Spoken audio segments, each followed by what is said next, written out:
பல்லவர் சுத்த பிதாவை ஆசீர்வதிக்கப்பட்டது கால வேலைக்கு நன்றி செலுத்து. கர்த்தரை அறிகிற அறிவை அடைய வேண்டும் தலைப்பில் தியானிக்கிறோம். நீங்கள் பேசுங்க, எனக்குள்ளது பேசுங்க. இயேசு கிறிஸ்துவை ஜெபிக்கிற ஜீவன் நல்ல பிதாவே, ஆமென்.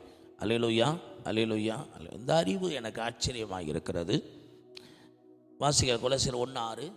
அந்த நம்பிக்கையை குறித்து நீங்கள் முன்னமே சத்திய வசனமாகிய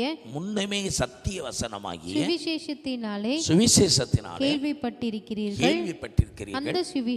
அந்த சுவிசேஷம் உலகமெங்கு பரம்பி பலன் தருகிறது போல உங்களிடத்திலும் வந்து நீங்கள் அதை கேட்டு தேவ கிருபையை சத்தியத்தின்படி அறிந்து கொண்ட நாள் முதல் அது உங்களுக்குள்ளும் பலன் தருகிறதா இருக்கிறது. அப்போ அந்த தேவ கிருபையை சத்தியத்தின்படி அறிந்தபடியினாலே உங்களுக்குள்ள பலன் தருகிறது. இந்த சுவிசேஷ வசனத்தை கேட்டு உலகமெங்கும் பரவி பலன் கொடுக்கிறது போல நீங்கள் அந்த சுவிசேஷ வசனத்தை கேட்டு அந்த தேவ கிருபையை சத்தியத்தின்படி நீ அறிந்ததுனால தான் பலன் கொடுக்குறீங்க. நம்ம வசனத்தை கேட்கும் போது விசுவாசம் வருது. விசுவாசம் கிருபையை கொண்டு வருகிறது. அந்த கிருபையினால தான் விசுவாசத்தை கொண்டு ரட்சிக்கப்படுகிறோம். அப்ப அந்த கிருபையை சத்தியத்தினால அறியணும். எனக்கு கிருபைதான். சிலர் பாருங்க, எதுக்கு எடுத்தாலும் பாவம் செய்த இடத்துல கிருபை வருகுதுன்னு சொல்லிட்டு பாவம் செய்துக்கிட்டே இருக்கிறதா?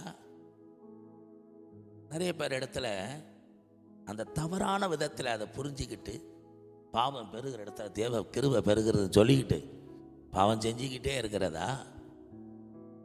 அதை தான் அந்த கிருபையை சத்தியத்தின்படி அறிந்துங்கிறார். சத்தியத்தின்படி நான் உண்மையாக இருக்கிறேன்னா அது கிருபை, பரிசுத்தமாக இருக்கிறேன்னா அது கிருபை, தாழ்மையாக இருக்கிறேன்னா கிருபை, உழைக்கிறேன்னா கிருபை, ஓடுறனா கிருபை. எல்லாமே அவர் கிருபை தான் என்னை எவ்வளவும் உழைக்க செய்து ஓட செய்கிறது. அவர் கிருபை இல்லாமல் என்னமும் செய்ய முடியாது. பவுல் சொல்கிறார், தேவன் எனக்கு அருளிய கிருபைக்காக நான் கர்த்தரை ஸ்தோத்தரிக்கிறேன். உங்கள் எல்லாரையும் நான் அதிகமாக உழைக்கிறேன், பிரயாசப்படுகிறேன். அது என்னால் உண்டானதல்ல, தேவன் எனக்கு கொடுத்த கிருபைங்கிறார்.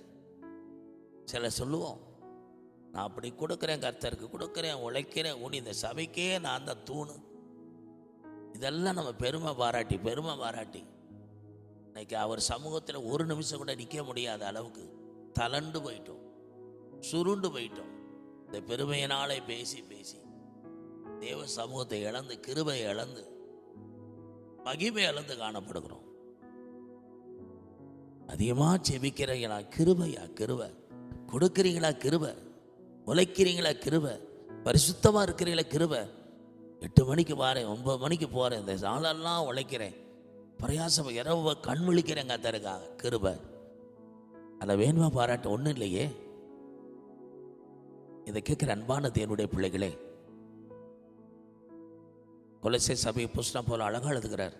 இந்த சுவிசேஷ வசனத்தை கேட்டு உலகமெங்கு பரவி பலன் கொடுக்கிறது போல அந்த கிருபையை சத்தியத்தினால அறிந்து நீங்கள் பலன் கொடுக்குறீங்க. அந்த கிருபையை சத்தியத்தினால் அறிஞ்சவங்க தான் நீ பலன் கொடுக்க முடியும். அந்த உண்மை, அந்த சத்தியத்தை அறிந்தால் சத்தியம் உங்களை விடுதலை ஆக்கும்.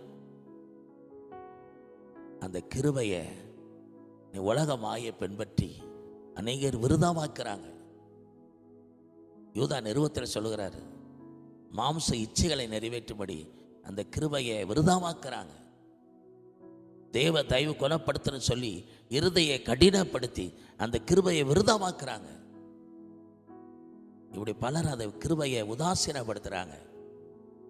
ஏன்னா அது கிருபையை சத்தியத்தின்படி அறியாதனால தான் இன்னைக்கு பலன் கொடுக்காம இருக்கிறாங்க. அங்கே அழகா எழுதுகிறாரு, கிருபையை சத்தியத்தின்படி அறிஞ்சதுனால தான் நீங்க பலன் கொடுக்கிறீர்கள்.